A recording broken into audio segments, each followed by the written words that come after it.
नाशिकच्या सिडको परिसरामध्ये गावगुंडांचा हैदोस पाहायला मिळालाय। टोळक्याकडून लाठ्याकाठ्यांनी भर चौकामध्ये तरुणावरती हल्ला करण्यात आला।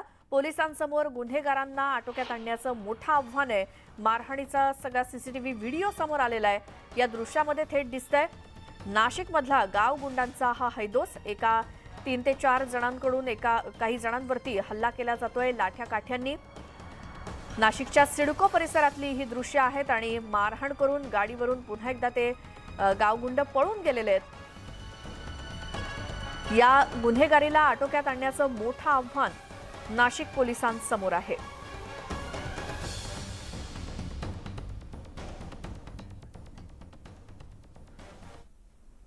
बिलाच्या रकमेवरून ग्राहकाला हॉकी स्टिक आणि रॉडनं मारहाण केल्याची धक्कादायक घटना अंधेरीमध्ये घडली आहे।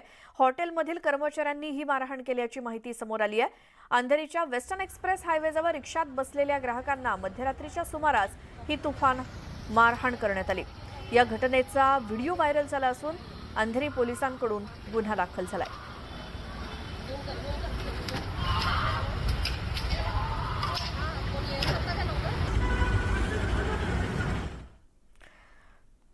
भिंतीला भगदाड पाडून ज्वेलर्सच्या दुकानात दरोडा टाकण्याचा प्रयत्न करण्यात आला आणि ही धक्कादायक घटना ठाण्यामध्ये घडली आहे।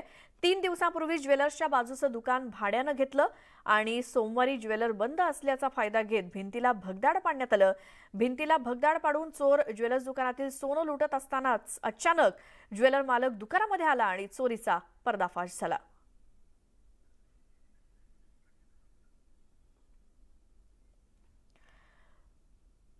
तर ठाण्यातल्या या चोरीच्या घटनेचा आढावा घेतलाय आमचे प्रतिनिधी अजित मांढरे यांनी।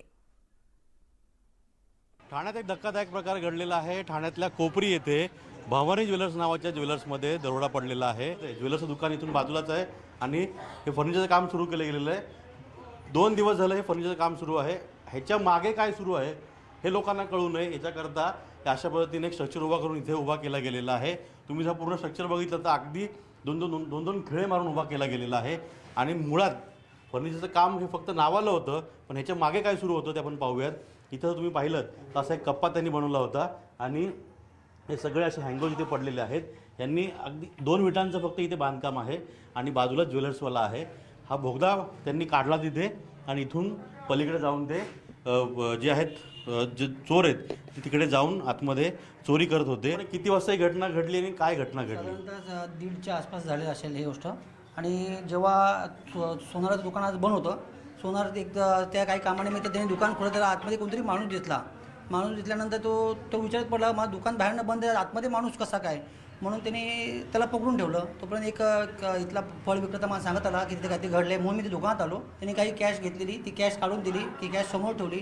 त्याच्याबरोबर कोणतरी साथीदार होते, ते साथीदार ते नंतर पळून गेले, तो एकटाच सापडलेला। दुकान फार पूर्वीपासून आहे, म्हणजे शॉपिंग सेंटर मला त्यापासूनच आहे। त्यानंतर हे खाली आल्यानंतर या मालकाने कोणातरी भाड्याने दिलेलं आणि त्या भाडोत्र्यांनी ते काम चालू केलेलं। तुम्ही जर पूर्ण इथे खाली पाहिलं तर हा सगळा ज्वेलर्सच्या दुकानात चोरी करण्याकरता बनवलेली कॅव्हिटी एक बोगदा आहे।